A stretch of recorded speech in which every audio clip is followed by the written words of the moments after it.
Hey, welcome to Welly's World. I'm Matt Wellman. It's been a long time since I've done a video.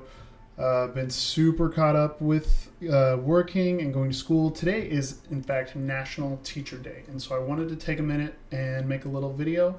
In fact, it happens to be National Teachers Day, and I finished my preliminary credential this evening. I took my last class, got that out of the way. That's 2 nights a week. I don't have to be at class. I get to be home with my family and my brand new baby.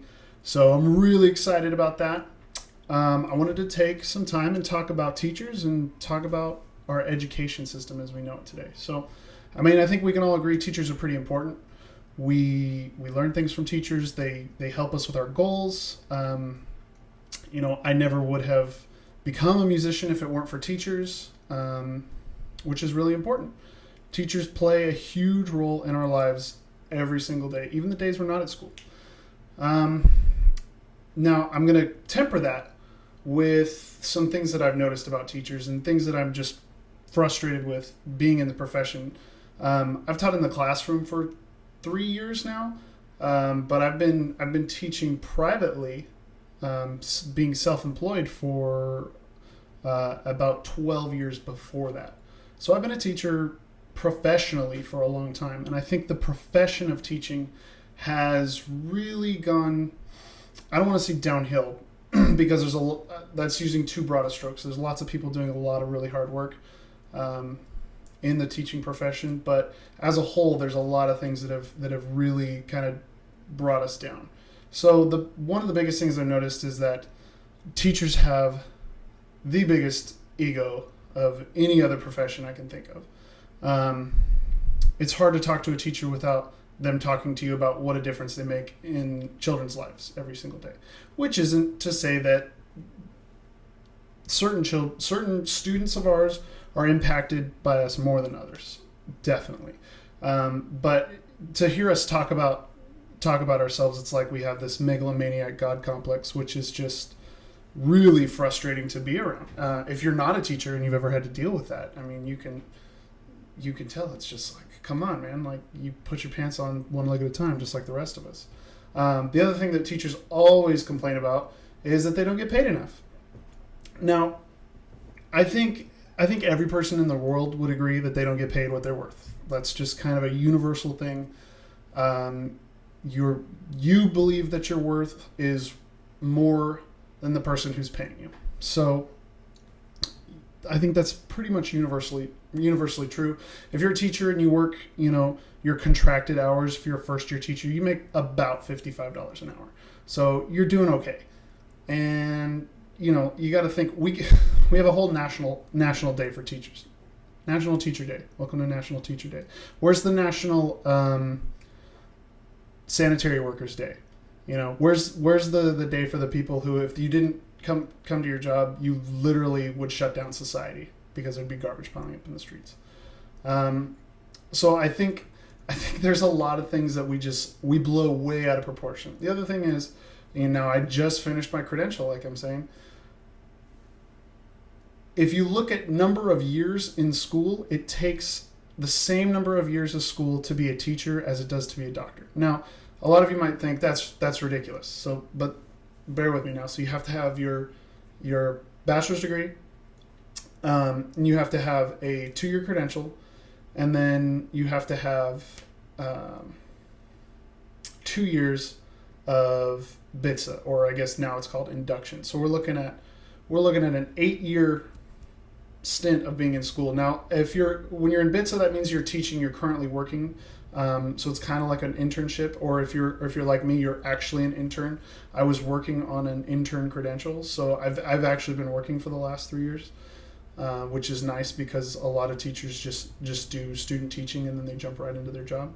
The thing that I will say though is basically, if you're a doctor, you're getting something from your medical education. You're getting something that's teaching you to be better at your job, and I can say without a doubt that there is nothing from my credential program that made me a better teacher. The things that made me a better teacher in the credential program were getting to vent and complain with other teachers who were also there.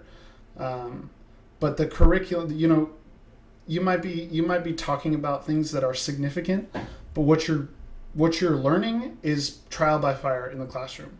And I would argue that really the only time you learn anything is trial by fire. It's by making those mistakes and falling on your face. And that's something I want to talk about a little bit later when we talk about students. So one of the big problems is we have a whole National Teacher Day. It's National Hero Worship Day. And we have a big problem in society with hero worshiping classes of people. So teachers aren't heroes. Now, that doesn't mean that there aren't teachers who are heroes. That just means that, frankly, when you label an entire class of people as heroes, you give a lot of credit to people who don't deserve it, and you really take away from the people who do deserve it. So, for an example, my high school band director was hugely influential in my life. I still see him quite often, and he really instructed me in what I would need to do to continue being a musician. Whereas I had plenty of teachers growing up who phoned it in every day. They didn't really try that hard. They kind of showed up, collected their check, and went home. And there's lots of teachers who do that still today. So it's really demeaning to the teachers who deserve it, and you're just patting people on the back who might not deserve it as well. And it's not just teachers. Teachers aren't the only class of people who get hero worship. There's lots of others that I'll let you think of on your own. But one of those things is we have to judge individuals by their actions, not classes of people. Because we might believe that teaching is this really valiant, altruistic profession, but really you're still getting a paycheck. There's nothing altruistic about it. You might be doing it for the children,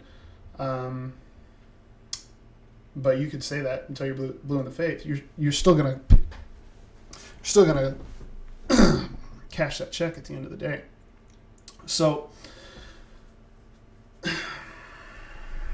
one of the problems now, I'm gonna talk a little bit more about education as a whole right now, because we get so deep into this world of the political winds are blowing, and those winds blowing mean change in education. So a lot of people get really upset because politicians are making decisions about education and not teachers. Well, that's true, and that is frustrating. If you're in the profession and you see what's going on, you're in the trenches, so to speak, you have a little bit of a better idea about what you need to be successful as a teacher. But I'm gonna step back from that and say that, frankly, even teachers are trying to make the best of a bad situation, frankly. Have you ever thought of, some of you, who knows when the last time you were in a classroom? Some of you, maybe you're currently in a classroom. You might even be in my class. We talk about diversity and multiculturalism in the classroom all the time. It seems like that is the buzzword of the last 20 years, is multiculturalism. And yet we demand that every student fall into these really rigid boxes and they learn all the same things, so that when they leave our classroom, we know that they're capable of being these informed citizens and with these lofty ideas that educators have about what their students should go on to do. And so to combat that, teachers come up with this diversification of instruction and these learning modalities, so that now basically teachers have to teach the same lesson 30 different ways with 30 different assessments, so that each kid who might not learn the same way as another kid can get the same out of the lesson. And frankly, if you really consider that, if you've ever really been in a classroom, you will understand how impossible that is. Now, I teach music. If you look at the rest of this channel, it's all music related stuff. And I can tell you that there are certain cases where I can allow diversity happening for assessments. For example, we're doing a project in my class right now where the students kind of get their free pick of what song they want to learn in their groups, within reason, and they can go for it. And you can tell when they get to choose that there's more excitement about it. There's a lot more willingness to go on and continue, go that step further that actually puts a connection towards that learning goal and makes that more solid.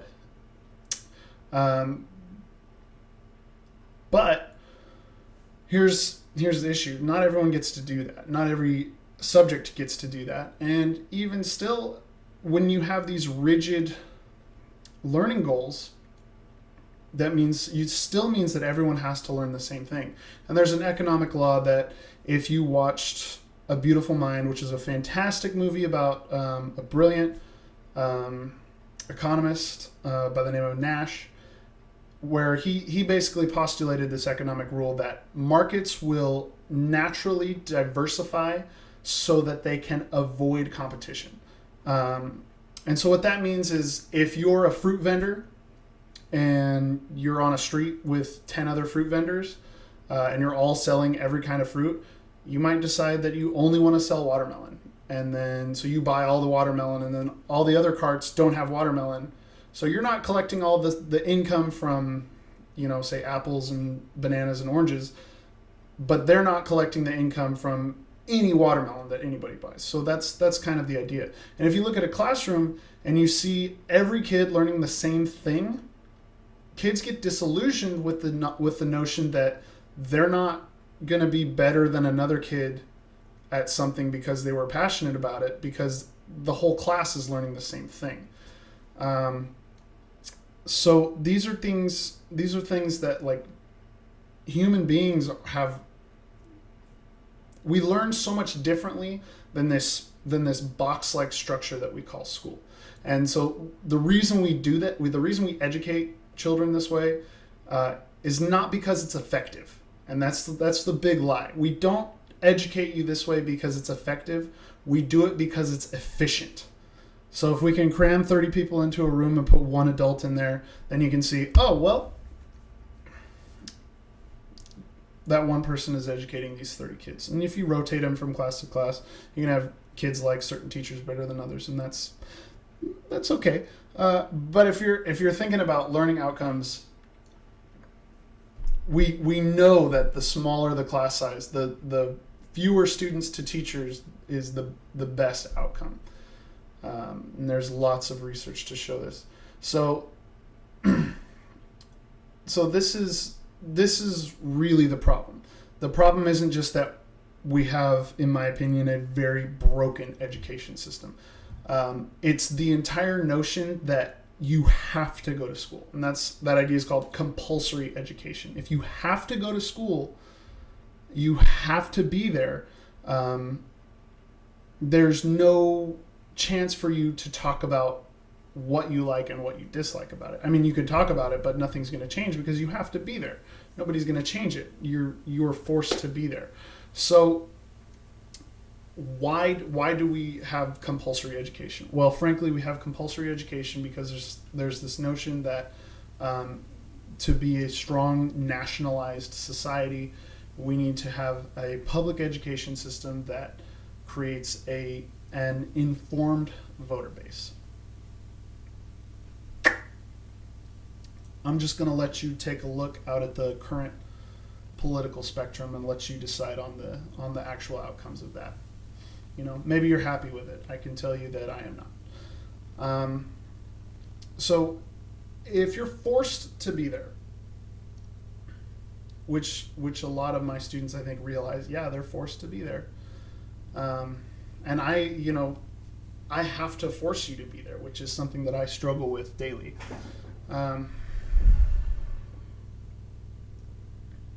What do we do? How can we as teachers actually make it worth your while without just someday you're going to need this, someday you're going to need this, here's the goal to get to college, and then from college you'll go to here, and then from here to there, eventually you'll have to work for the rest of your life, and then you'll pay. It just goes on and on. Where's life in that? There is no life in that structure. So our society kind of has this setup, and there's a couple reasons. So we force the kids to go to school, And really, one of the reasons that is the case is because there's really nothing else productive you can have a kid do outside of school. They can't work, and we live now in a social structure where both parents have to work. If you're lucky enough to be in a household where your parents are still married and together, or you have a two-parent household, whether it's a stepfather stepmother situation, and we're unlike a lot of other cultures where there's a lot of other cultures that live in multi-generational households where you're living in the same house as your grandparents, with your parents are living with your grandparents and you were living with your parents for a long time, because that money saving venture of all the money is coming into the family and then it's being distributed in the way it needs is really important. There's not a whole lot of that in the United States. The other reason is our taxes are higher. They're getting higher, and those taxes being paid towards education are, at this point, if you're a parent, part of your money is going towards public schools, and it's just coming right out of your paycheck. So is it easier for you to just send your children to public schools where your money is already going, or do you want to send them to a private school where you're basically paying for education twice?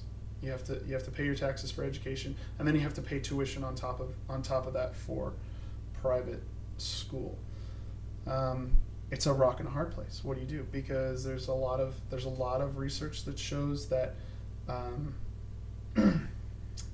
education happening outside of the public sector is more effective, and that's not just private school, it's also homeschool.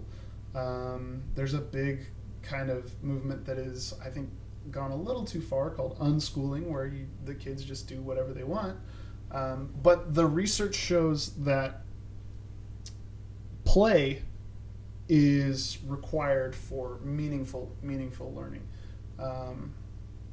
So when I say play, I mean, you look at a baby's playing with blocks, and they're stacking blocks and they're manipulating them, and that seems very simplistic, but to that baby, you're learning about spatial relationships, shapes, colors. These are all things that if you look at what we do, what I've done outside of school as an adult, all the things that I've learned have been as things I wanted to do myself. Whereas now everything that we do with our students is teacher directed, adult directed. So that's an issue, and this issue I'm gonna sum it down to this. We need to put the power back in the hands of the consumer, and by the consumer I mean parents and I mean students. If we don't, we're going to continue down this road. And I might have some people watch this video and say, yeah, boo, Common Core's evil, or No Child Left Behind, and George Bush is the devil incarnate. Which, I mean, you're entitled to those opinions, but those things didn't start this downward trend in education, not by a long shot. They're just political wins along the way. If we're trying to get back to consumer-based education, I personally, because I taught private music lessons for so long, I was in the business of consumer-based education. I had a lot of people take private lessons from me. I had a lot of groups take group band lessons from me, where we did rock bands, and I had to adjust what I was doing based on what the market demanded. And you don't see that in public education, or really the education structure we have now at all, because there are no real outcomes demanded. There's test scores, but what is that showing you? It's showing you data to show you how to teach better, sort of. that's the one thing that I think is really great about music is there's authentic outcomes. You have a performance, an audience can objectively say, "Wow, that group did really great," or "Wow, that group really sucked." And those are things that we kind of avoid in education. We avoid those real outcomes because we don't want to show that we're not giving a product. And which brings me to my last and final point is that really schools now treat the federal and state government like their customer because that's where the money comes from. The money comes from the federal and the state government, and they're the ones who dictate what has to happen. And it's so far removed from what is actually productive to communities, what is productive to individuals, that it's just criminal. So with that being said, happy National Teacher Day. A lot of us work really hard to be good teachers. I, for one, know that we're working within a flawed system. I think every teacher knows that at least a little bit. I hope you take this to heart. Maybe you got something out of it. Let me know down in the comments if you disagree. Let me know if you agree. If you want to see more stuff like this, let me know. Hit that subscribe button. I really appreciate it. I'm Matt Wellman. Thanks so much.